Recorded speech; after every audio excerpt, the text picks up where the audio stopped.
Hey everyone and welcome! Last weekend I went to Paupergeddon Rome and I met with a bunch of guys from other countries, the United Kingdom, Germany, and I was kind of surprised to see it, to know that you guys like my content in English and are asking to make more videos, especially video gameplays, of course, of me talking in this very weird language. So I thought, why not creating first a review of the event, and then, yeah, of course, I will be recording an English League with a very spicy deck and card combo. In the last edition of the Paupergeddon, this very spicy deck got 6-1 in day one of the main event, and then I think it ended pretty poorly the day two. But since the deck is very peculiar, and I think I never see it in paper or in on Magical Line in event. I think it is very interesting for both me and you to see this deck being played. So for that reason, uh, beware, I will be recording that deck. So in this video, I think it is very important to talk about the metagame and about the first three uh, decks of the format.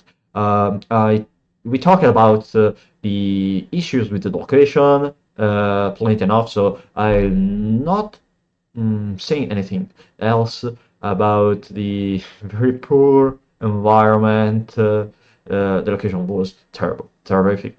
But it is an issue mostly or only related to the Paupergeddon Rome edition, because the other two edition, the winter in Lecco and the summer edition in Pisa, are very are going very well and are very improving a lot past the last edition. So for that reason, we can also say that the next year, well, mostly due to the Rome Jubilee 2025, there will be no Paupergeddon in the city of Rome, because the city by itself will be not available.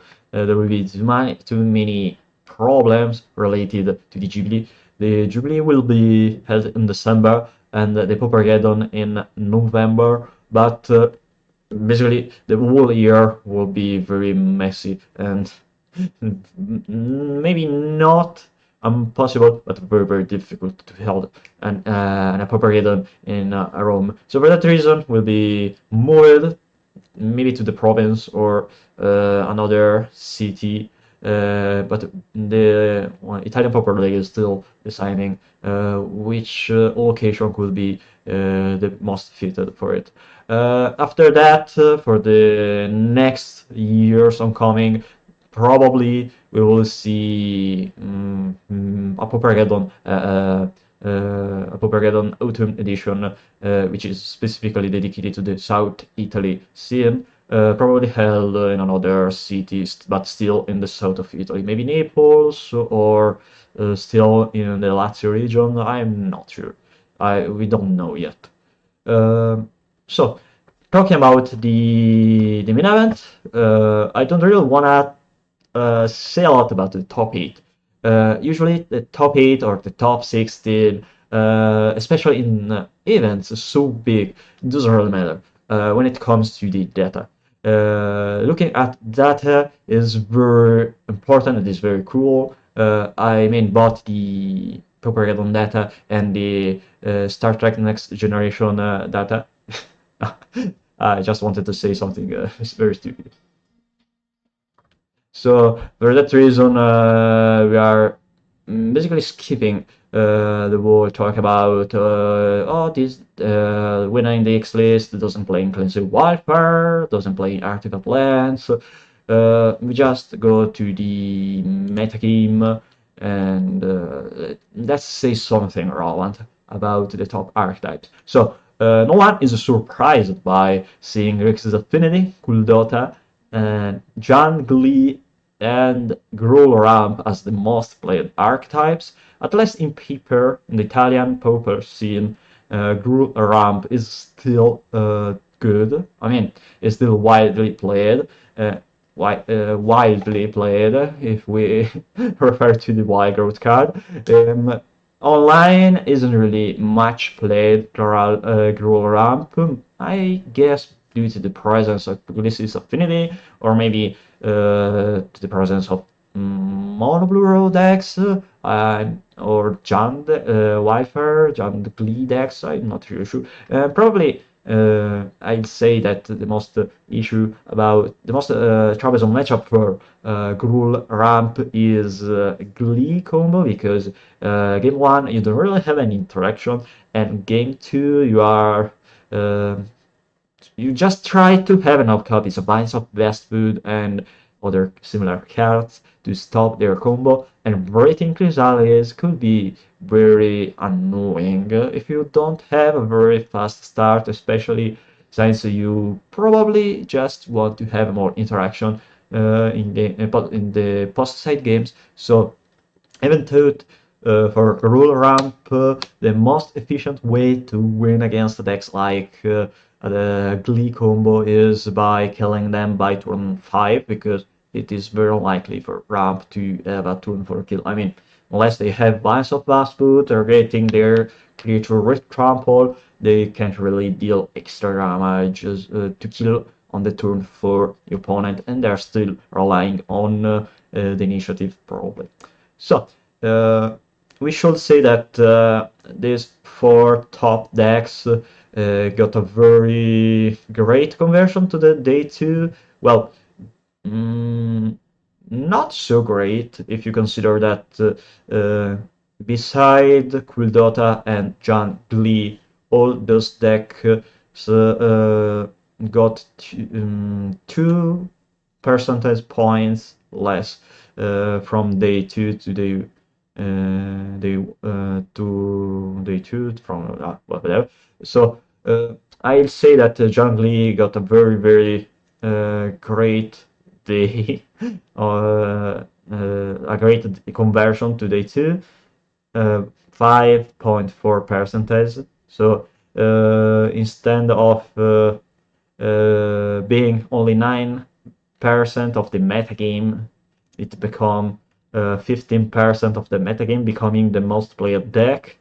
The other version, Bulgari Glee, and then another great conversion, starting by 4% and ending to 7%. So Glee, if we summarize both versions, become the most played deck in day 2, and you know, for that, maybe for that reason, or even maybe because Glee was the most shown deck in the top 16. It was top 16, so but top 8 and top 16. The deck placed 4 copies in top 8, and I think another 4 copies at least in top 16. I'm not sure, I haven't counted how many.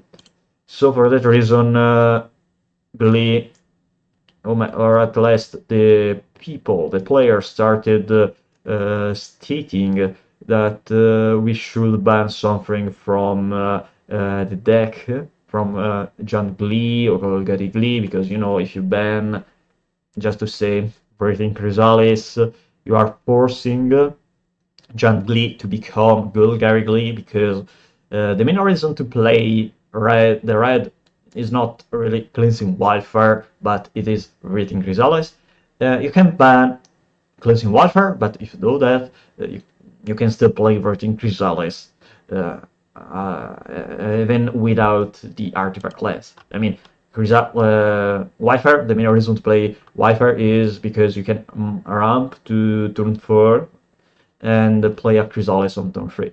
And there are a lot of deck lists There are a lot of Golgari deck lists just splashing red for breeding Chrysalis, and this deck is not even Jaundice. Oh no, sorry, wrong deck list. So this deck is not even Jaundice, it's just Golgari splashing red for 5 cards in the main deck and 4 Breath Weapon in the sideboard. Breath Weapon is great against Guldote, so probably instead of playing a split between Drawing Sword and Sandstorm, they decided to play only for Master Removal to deal with Guldote. And you know, the current metagame has a lot of Guldote, at least in, well, both in paper and Magic Online. So, regarding the main issue I talked about in the other video, in the Titan video, I think it is time to discuss about the ban, if you wanna shake the format, and if people think it is time for a ban, what should be banned? Alright, so the argument is kind of hot, and it is very difficult to say which card should be banned. If you take a look at the format, it is kind of clear that the anti-meta decks aren't really well placed, right? Like Gruul Ramp and Rakdos Madness. To be honest, I not like Rakdos Madness. I think the deck is very underpowered compared to whatever it can do on with the other Tier 1 decks. I mean, looting, discarding Sneaky Snacker, or the new Red Divination that deals 2 damage, the one printed in Daxmore. I grab the prize. Discarding Sneaky Snacker or a Madness spell and dealing extra damage. It is cool. It's a very great interaction, but it feels very slow and not really impactful compared to whatever you can do on any other Tier 1 deck. In Grace's Affinity, you play Refurbished Familiar. You also play 0 mana Tarmogoyfs. In the other deck with Chrysalis, you are playing Chrysalis. In Guldote, you are playing Guldote Rebirth into Goblin Bushwalker. And yeah, so it is very kind of weird format right now. There's no blue deck in the first archetypes. If we take a look, not only at the metagame, but also at the percentage of whichever deck played the most played cards, so like Deadly Dispute, Galvanic Blast, and Coral Spring, you can't really see any blue cards, the top 10 most played cards. Deadly Dispute has been the most played card in the metagame of the Paupergeddon Rome. It was played by almost half of the decks. 40% decks in the tournament played the Dispute, followed up by Galvanic Blast and Eco Wellspring. So decks like Affinity and whatever black deck with the Dispute were the most played archetypes, were the most played strategies, and it's clear to me that Deadly Dispute maybe should be answered. But, you know, if you answer Deadly Dispute, are you really solving the metagame? Probably not. Deadly Dispute is a very powerful card, but I'm not stating that it should be banned. Probably it should, but if you just ban Deadly Dispute, it is not enough. You can replace it with a less powerful card, similar to, I say, toxin analysis. Well, why we're talking about toxin analysis in the first place? You know, toxin analysis is the card that answered the matchup, the Guru ramp against versus Affinity matchup, because in the previous Paupergeddon in Pisa, Guru ramp rocked and ruled the metagame, and it became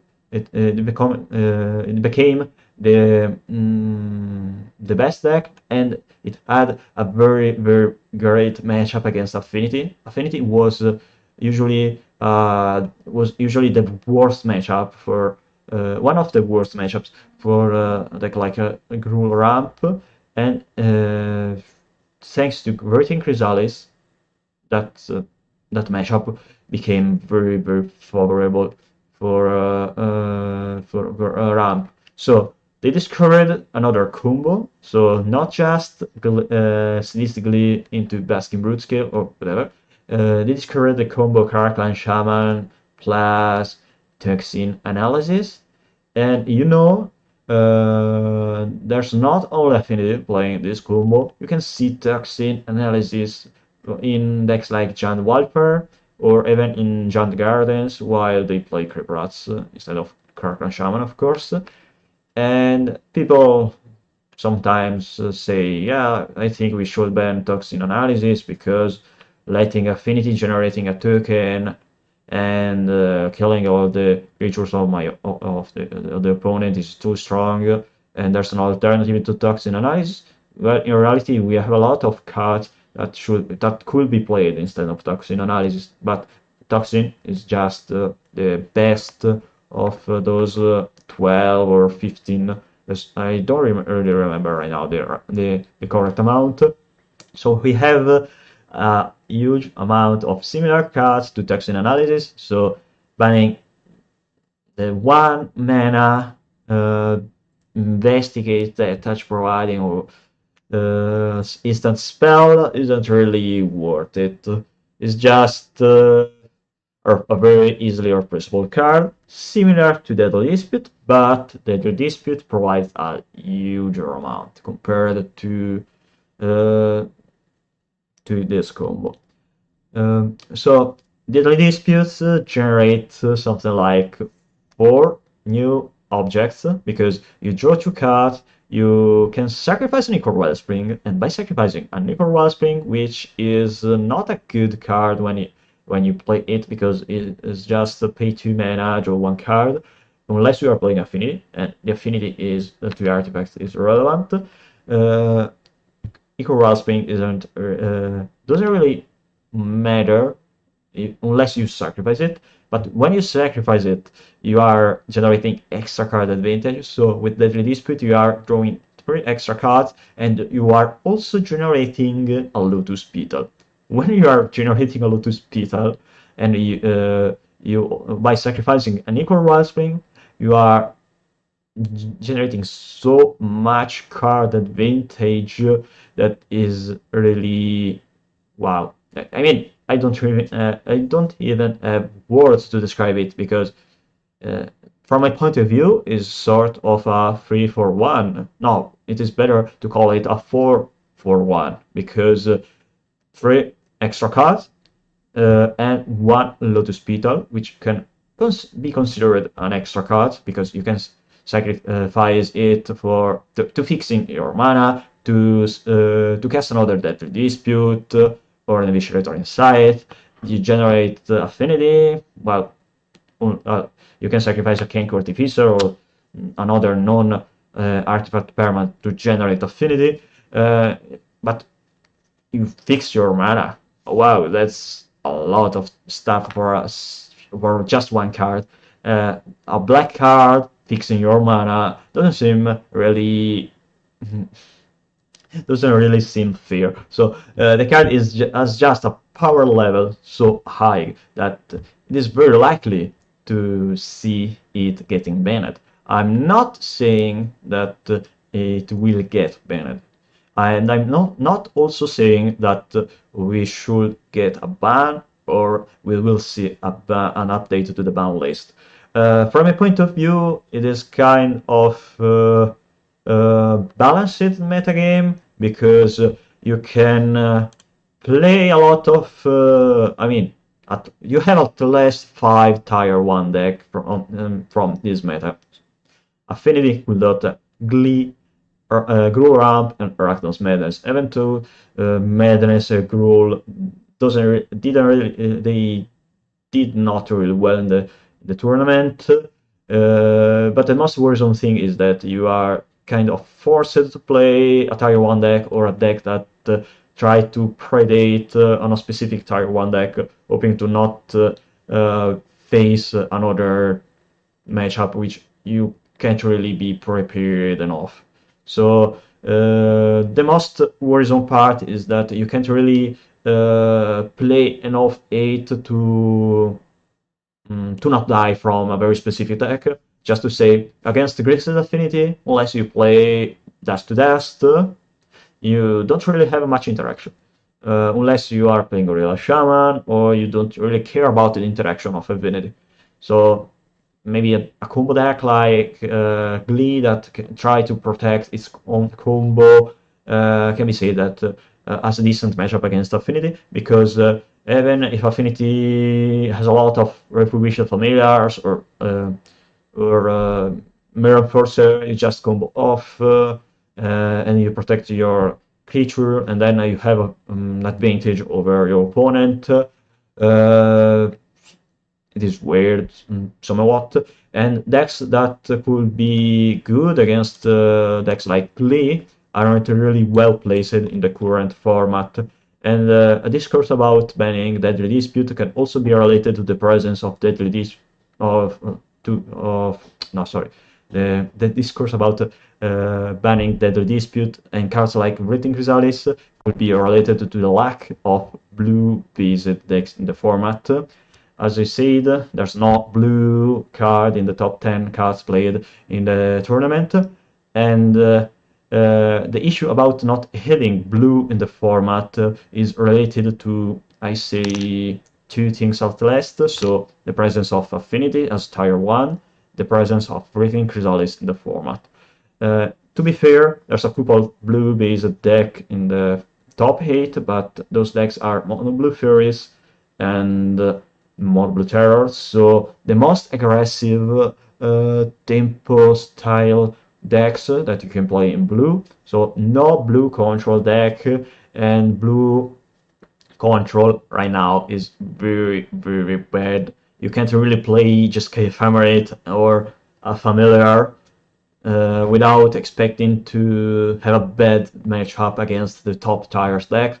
And blue-based decks usually are what held in place decks like Uldota. So not having the natural predator to Uldota and Glee can be considered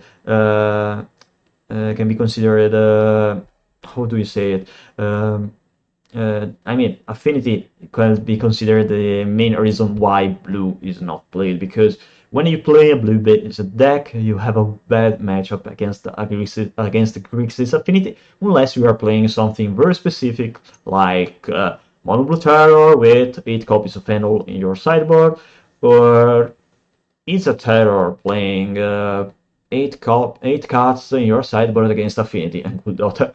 So those decks aren't placed well against Affinity or Guldota due to their role gameplay, but mostly due to their powerful sideboard, which can be considered reasonable.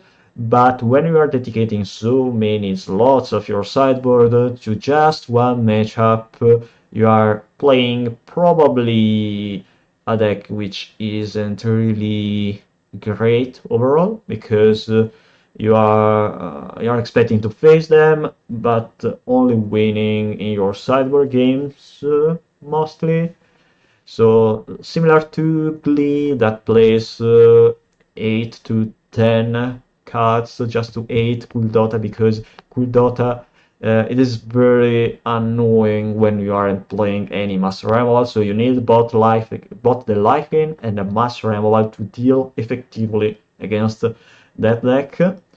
But overall, generally, is a much better deck compared to Model Terror, because it has a very powerful card advantage engine and very great threats like Breathing Chrysalis and the combo, so Sadistically and Basket Brusque. Another word about Krark-Clan Shaman. Probably I just spit out a bunch of nonsense talking about the dispute and Breathing Chrysalis and the lack of blue decks in the format. But we should talk about Krark-Clan Shaman, which is probably the most worrisome card when it comes to pushing out from the format archetypes. If we take a look at Golgari Glee and Jean Glee, the main reason I think the main reason most people plays John over Golgari is the presence of Krark-Clan Shaman, because when you are playing John, you are most likely playing also Krark-Clan Shaman, but you also have answers to Krark-Clan Shaman in form of makeshift munition. And just to say, the Golgari Glee version without Village Rights, but just Deadly Dispute and Viscerator Insight, started playing Shambling Ghast as a way to deal with the Krark-Clan Shaman, and, well, actually just Krark-Clan Shaman, because Horepras is not much very played in the format, but does the same thing as Krark-Clan Shaman.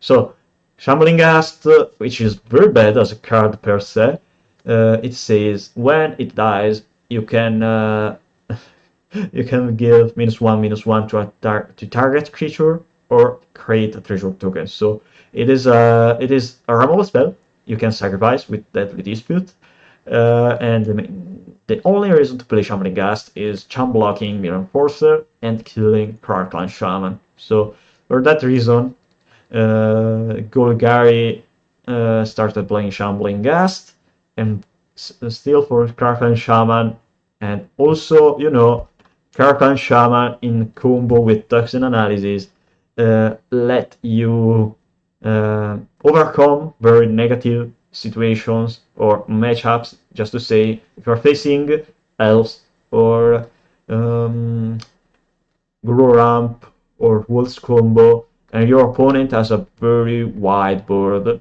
what can you do without Krark-Clan Shaman? Krark-Clan Shaman lets you overcome very dire situations, and the card is so efficient, which is kind of insane, because you are playing a deck which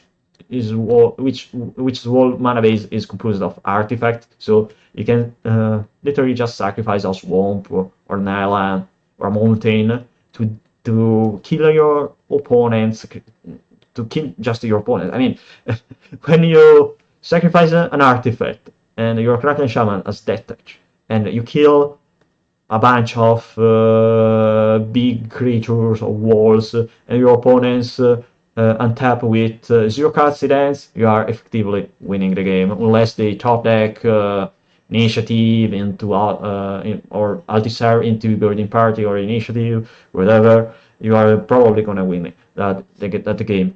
And for that reason, in my opinion, Krark-Clan Shaman could be very easily addressed to balance the metagame. But if you ban Krark-Clan Shaman, as I already said, you also need to ban some other stuff. So basically, you can either ban a bunch of cards and say, yeah, we try to fix the metagame, or you can unban one or two cards after stating, well, the metagame is balanced because we have a lot of variety in decks, but since the metagame is so powerful right now, we can also try to improve even more the meta share of available decks by unbanning some stuff that could be very helpful to bring back some very powerful archetypes, or provide an extra way to just to say blue-based decks to overcome very difficult cards, or to have a very good payoff. So when it comes to unban, yeah, highlighted Peregrine Drakes because I think at this point of the metagame, a 5 mana card that lets you combo off with 2 other cards, but you are just generating infinite mana and you aren't really have a finisher with just 3 cards. So it's a 4 card combo because you need another copy of 2 copies of Archmancer, a Flicker, the Peregrine Drake, and also a Lightning Bolt or whatever. It is kind of weak compared to the other combos we have in the format. You know, the three top decks, Kuldota, Grixis Affinity, and Glee are playing 2 cards combo, Statistically and Baskin Brewskill, Krark-Clan Shaman and Toxin Analysis, Kuldota Rebirth, and Goblin Bash Walker. Those 3 combos let you win on the spot or give you a very favorable position in the game. So basically that says, yeah, if you untap, you are very likely to win. Peregrine Drake is just very slow compared to the other 2.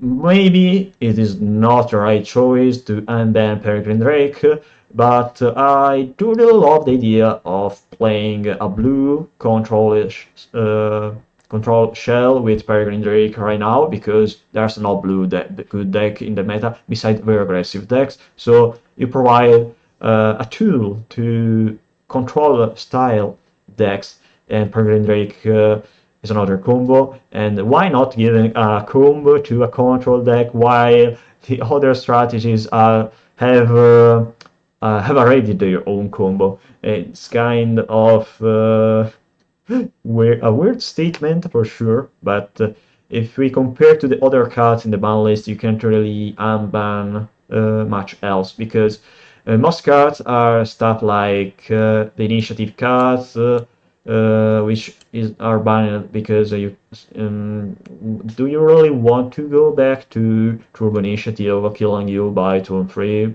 after landing an initiative on turn 1 or turn 2? I think not. You can't really ban all the glitters or any other stuff from Affinity or Chatterstorm and other storm cards. Arcum's Astrolabe and Detect and Probe are probably design errors, so you can't really unban those stuff. You can effectively unban Bonder's Ornament, because Ornament and Prophetic Prism are bad. I mean, the only reason to keep them banned is because you can do very powerful stuff with Cloud Post or Urza's Tower, but Cloud Post is banned, and Urza's Flicker Tron or Altar Tron or whatever Tron version are very bad in the current metagame. So you can hypothetically unban Wondrous Ornament and Prism to bring back Flicker Tron, but keeping it at a reasonable amount if you don't ban anything from the top tiers decks.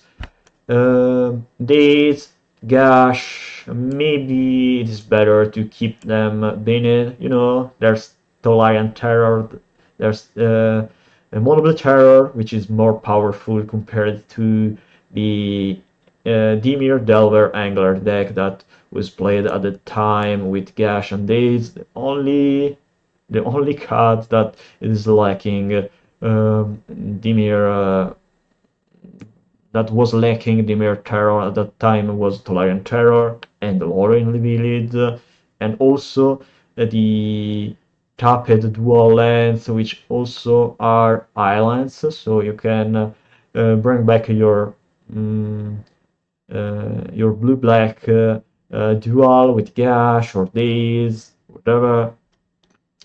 Then we have iTide, which can provide a very easy way to combo off, probably, similar to stuff like Mystic Sentry, Invigorate, Sojourner's Companion is another Affinity card, Single and Intuturach are very similar in that regard to all that glitters and statistically, so a very early game powerful play that doesn't let you win or kill you on the spot. And I think that the format is clearly better without Intuturach or Single. Can you imagine playing against a Glee deck? A Glee deck playing Intuturach? That will be, I think, are annoying. Very, very annoying.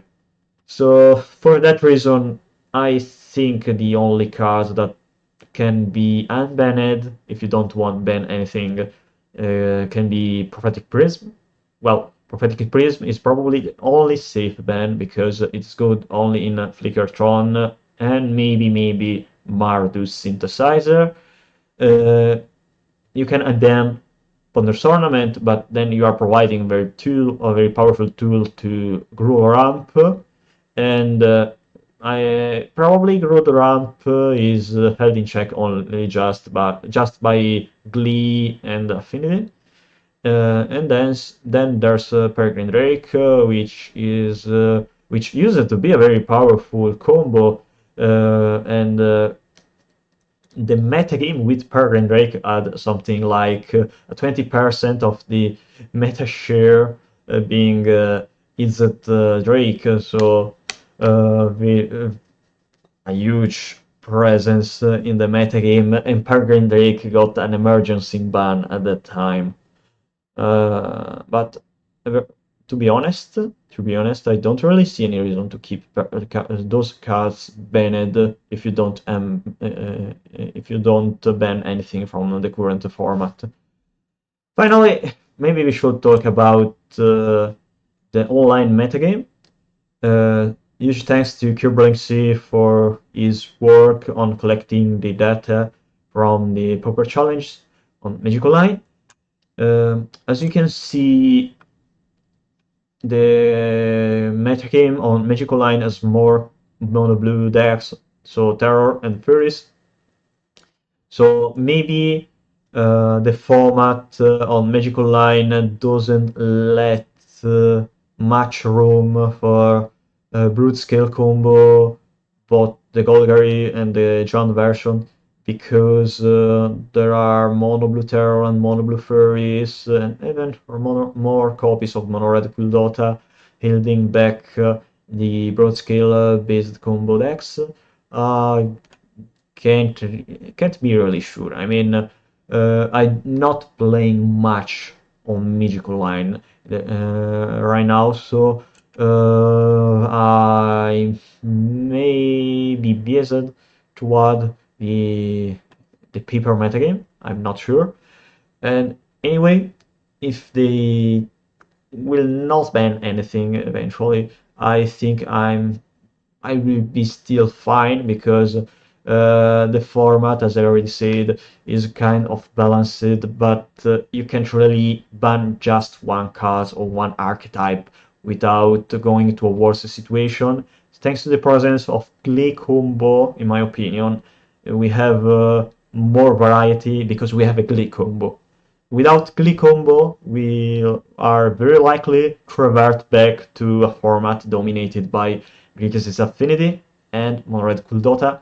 And in my opinion, I don't really like that kind of environment. I mean, it is better to have 3 very powerful Tier 1 decks instead of just 2 very powerful Tier 1 decks. And I don't like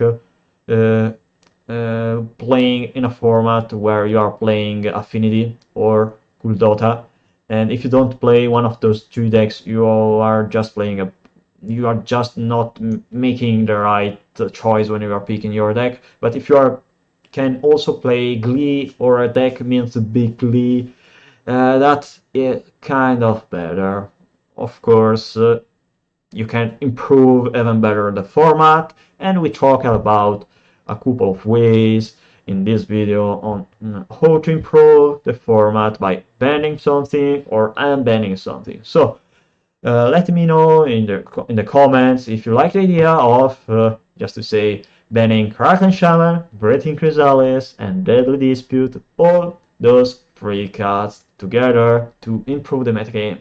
Or if you like more the idea of unbanning Prophetic Priest, Bonders Tournament, and Peregrine Drake to improve the format in a very different and maybe better way.